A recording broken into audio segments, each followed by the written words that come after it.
My name is Talia and 27 years old. The hallway outside Ward C smelled of disinfectant and lilies, an odd mix of sterility and mourning. I remember the fluorescent lights humming, each one flickering like a nervous tick above me. The air was cold, the kind of cold that seems to live in hospitals, the kind that makes your skin remember every time you were told to be quiet. Colette's voice broke that silence, sharp and trembling. She didn't shout because she was brave. She shouted because she was cornered. Her hands, once the hands that braided my hair and buttoned my school coats, now trembled as they tore the chart from the clipboard. Pages fluttered to the ground. My blood work, my forms, my initials written in blue pen. I watched them scatter, like small birds startled from a nest. "You're letting her die," she screamed again, her voice cracking on the word die. I didn't answer. The words had become meaningless from repetition.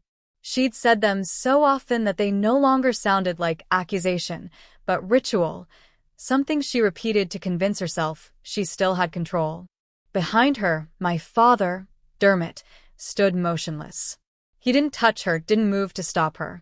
His silence was the same kind he had always worn, measured, weighty, rehearsed.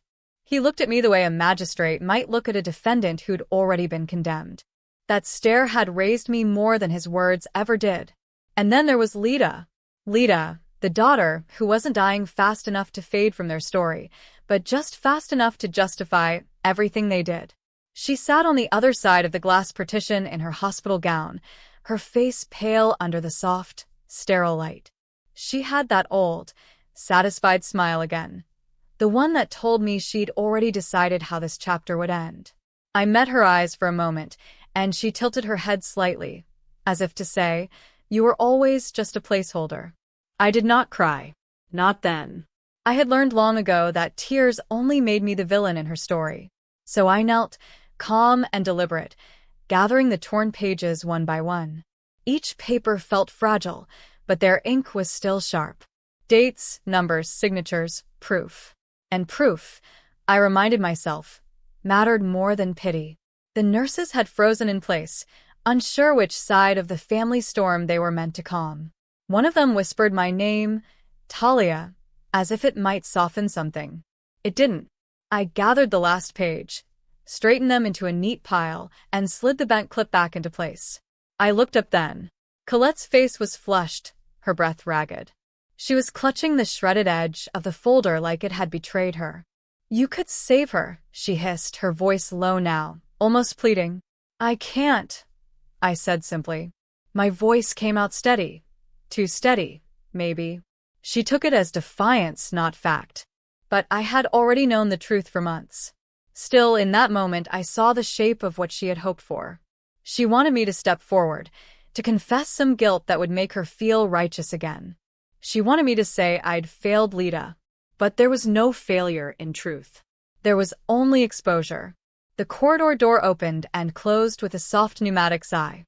A young resident passed through, awkwardly pretending not to notice the scene unraveling in front of him. The monitors beeped faintly in the background, steady, indifferent witnesses. For years, I had been the quiet one, the daughter who blended into wallpaper, who didn't raise her voice at dinner or question the way stories were told about our family. But something in me had changed in that hospital hallway. It wasn't defiance, it was precision. I began to see how they used guilt as scaffolding, how they built entire walls of righteousness around their lies. My father finally spoke. Just one word. Enough. He said it the way he always did, like the final word of a verdict. But even that word sounded thinner now, emptied of authority. Colette turned toward him, her mouth open, but he didn't look at her. His eyes stayed on me, assessing, calculating. Lita shifted behind the glass. The sound of her forced hand scraping against the floor made me flinch, though I didn't want her to see it. Her gaze was still fixed on me. That small, knowing smile, a weapon she'd honed for years, curved her lips. For a moment, I remembered how, when we were little, she used to braid my hair and whisper that we'd always protect each other. Now her silence was its own kind of victory. The clock above the nurse's station ticked once, loud and distinct. 10:30, 1, a.m. I will never forget that number. It was the moment I realized there would be no going back. No apology could rearrange what had already been exposed. When I stood, I felt something strange, a kind of stillness that wasn't weakness but release.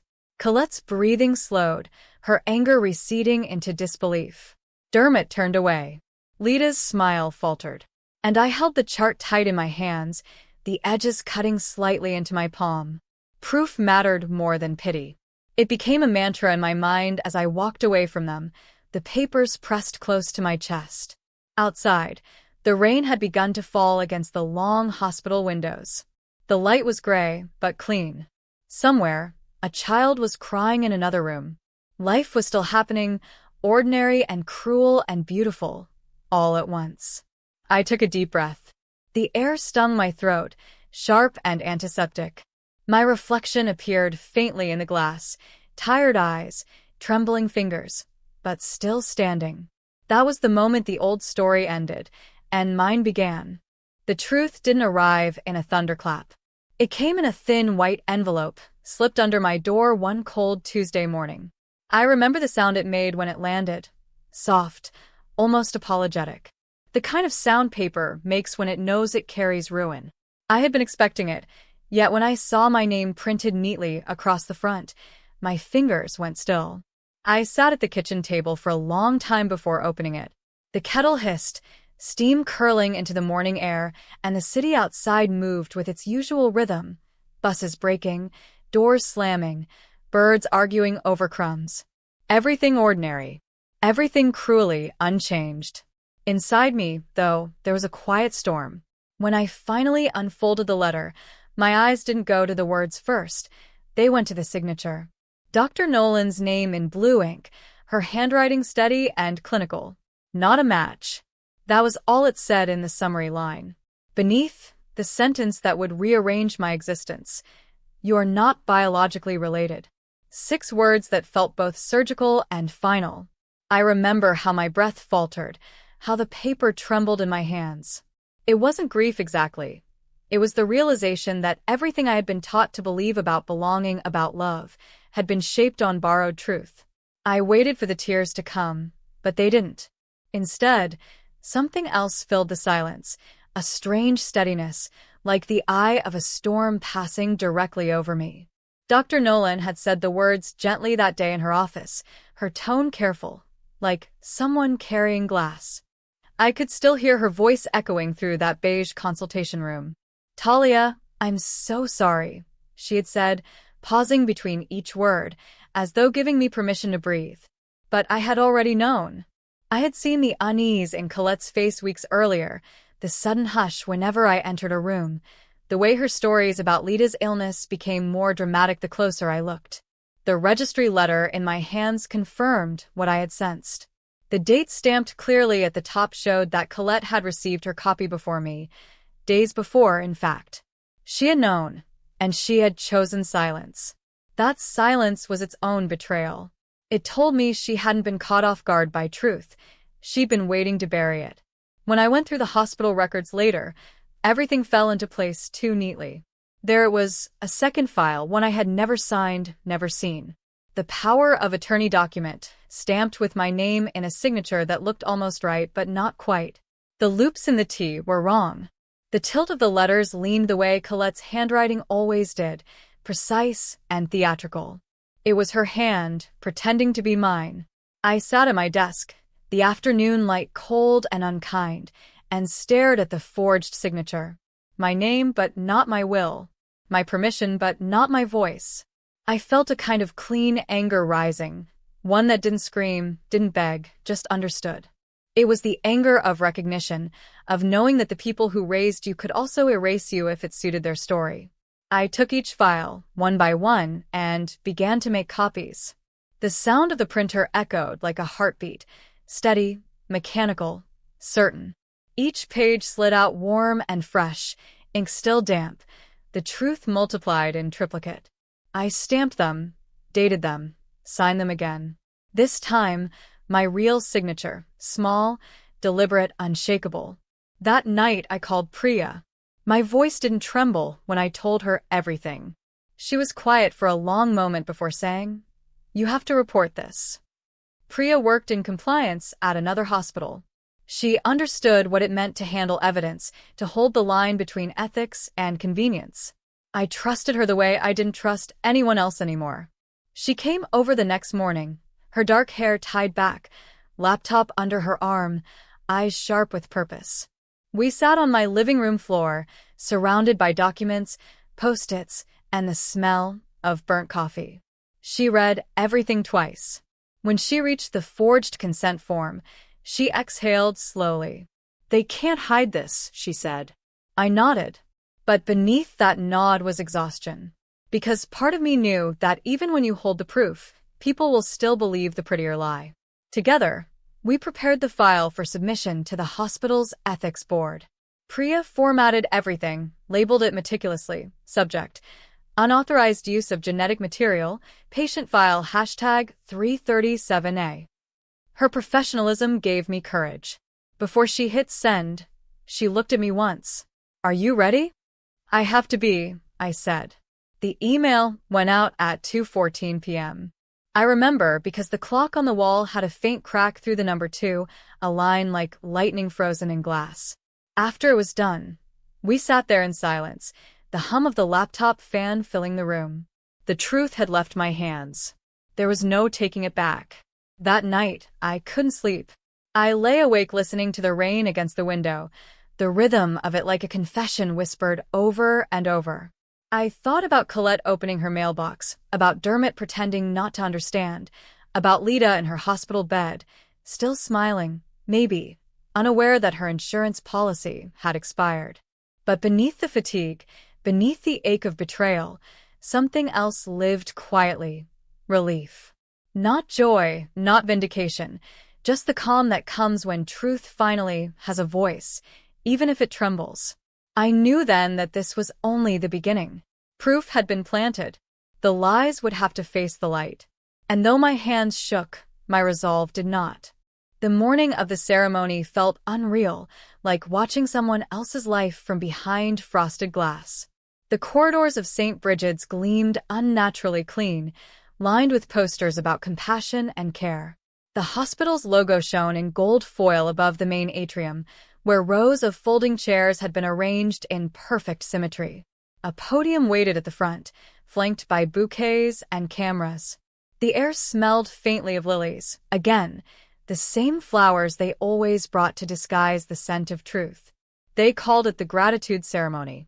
A celebration, they said, of selflessness, of the anonymous donor who had made possible the miracle. I was never supposed to be there. My name had been scrubbed from every briefing, every list, every seat card. Still, I knew exactly when to arrive. I waited by the side door, the one near the staff kitchen, where the smell of burnt toast and disinfectant hung in the air.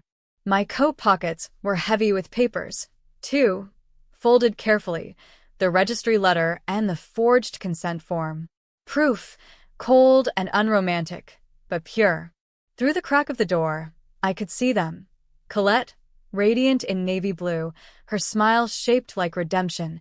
Dermot beside her, composed as always, hands clasped behind his back.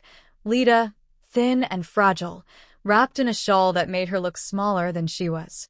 And surrounding them, administrators, journalists, doctors, people who applauded before they even understood why. The speeches began. Words like sacrifice and family bond floated across the room. Dr. Nolan spoke next, her face pale, her voice measured but uneasy. She glanced once toward the far door where I stood, a flicker of something, guilt, maybe, or warning in her eyes. Then came the applause. It was thunderous, hollow, endless. They erased me with sound. The anonymous donor became a symbol, a ghost wrapped in praise. Every clap felt like another layer of dirt thrown over the truth. I watched Colette bow her head, hand on her heart, pretending humility. She was always good at theater. That was when I stepped forward. I pushed open the side door and walked through the aisle. The echo of my boots on the marble floor turned the applause into silence. Heads turned, cameras hesitated. Someone whispered my name. Someone else said, "Who is that?" At the podium, The microphone light blinked red. Colette's face went pale, her smile collapsing in slow motion. Dermot took a small step forward, as if to intercept me, but I didn't stop. I walked straight to the microphones and set the two papers on the podium, one on top of the other. The registry letter first. Then the forged consent. "I have something to say," I told them. My voice wasn't loud, but it carried. The room was so still that even the camera shutters paused. I took a breath, looked at Colette, then at the crowd. They tried to use my body to fix a lie. 16 words. No tremor. No apology. The silence that followed was sharp enough to cut through marble. For a moment, nobody moved. I saw Dr. Nolan's expression shift from fear to relief. Just a fraction of it, but enough. A journalist at the back raised her phone, recording. Then Colette moved. She broke from her row, heels clicking furiously against the floor. "Stop this," she hissed, voice shaking. "Stop this now." Her face was blotched red, her eyes wild. She lunged forward and slapped the phone from my hand so hard it hit the floor and skidded beneath the podium. The sound echoed like a gunshot. Gasps filled the room. Security moved fast, too fast, as if they'd been waiting for a cue. They stepped between us, one of them catching Colette's arm as she tried to reach me again. She was shouting now, fragments of words tangled together, ungrateful, mad, family. But none of them landed. Security logged my mother when she slapped the phone from my hand. It's strange how clinical that phrase sounds on paper, how tidy it looks in a report. But standing there, breathing hard, watching the woman who raised me be escorted out while the cameras rolled, there was nothing tidy about it. I remember Dermot's face, most clearly then. Not angry, not even shocked, just hollow, as though something he had built, some careful illusion, had finally collapsed under its own weight. He didn't speak. He simply watched, hands still clasped behind his back, as if detachment could make him invisible. The hospital director tried to regain control, tapping the microphone, murmuring about protocol and privacy. But the damage had already unfolded. The journalists had seen the documents. The ethics officer was already moving toward me. And somewhere in the crowd, someone whispered the words forgery and fraud. I gathered my papers from the podium, folded them back into my coat pocket, and stepped away. No one stopped me. No one dared. Outside, the winter air was sharp, alive. I stood beneath the awning, watching the light change on the hospital's glass facade. The reflection showed me small, solitary, but unbroken. The hospital opened an investigation that afternoon. Priya called me that evening to tell me it had been confirmed. Formal review, immediate suspension for 2 administrators, sealed evidence files requested. Her voice carried both exhaustion and awe. "You did it," she said softly. But I didn't feel victorious. I felt emptied, like a wound that had finally stopped bleeding but hadn't yet healed. I sat on the curb for a long time, watching the taxis pull in and out of the hospital drive, each one carrying someone else's emergency, someone else's grief. In the glass above me, I could still see my reflection, calm, steady, a woman who had finally spoken when silence no longer served her. And though the truth had made enemies of almost everyone I knew, it had also given me something new, something fragile but real. My voice. My proof. My freedom. The days after the investigation passed like breath in winter, visible, fleeting, then gone. The phone hardly rang. Even Priya spoke softly, careful not to intrude on the silence that had settled around me. Dublin felt different then, slower, heavier, as though the whole city was exhaling after holding something in too long. It was 3 days after the ceremony when Leda's message came. Short. No apology, no preamble. Just, "Can we talk?" I stared at the screen for a long time. Part of me wanted to delete it. Another part, the one still haunted by childhood laughter, matching pajamas, and summer afternoons, wanted to know what she would say. I agreed to meet her, not for closure, but for clarity. We met in the hospital's back garden, near the benches where the staff smoked during breaks. The sky was the color of pewter, clouds hanging low and heavy. Leda was already sitting, bundled in a coat too thin for the cold. Her hair had grown back unevenly after treatment, framing her face in soft, tired waves. When she looked up, I saw not the rival of my childhood, but the ghost of a girl I once loved like a sister. She didn't waste time. Her voice was quiet, almost resigned.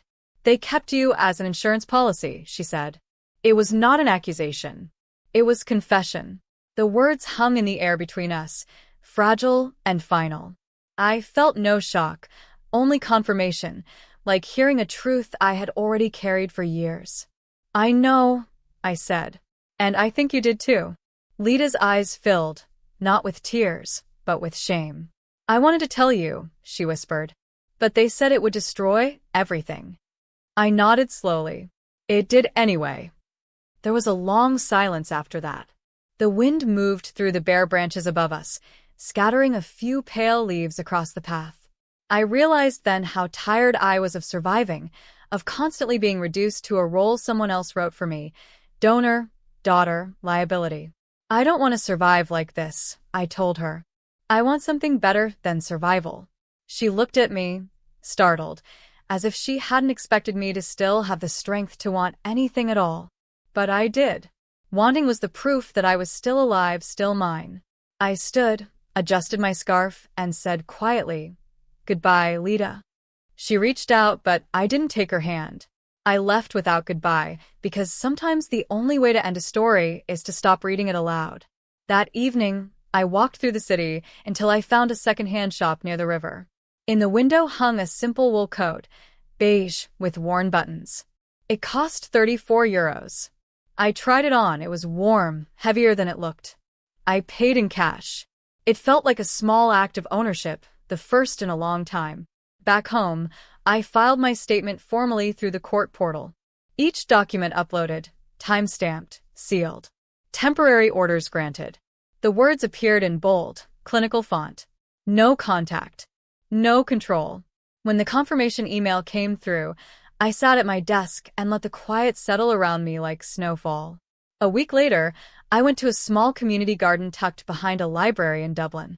The air was sharp and clean, the soil cold beneath my gloves. I planted narcissus bulbs, pressing them gently into the earth. Their name, I'd once read, came from a myth about reflection and rebirth. Frozen things return with time. So do names.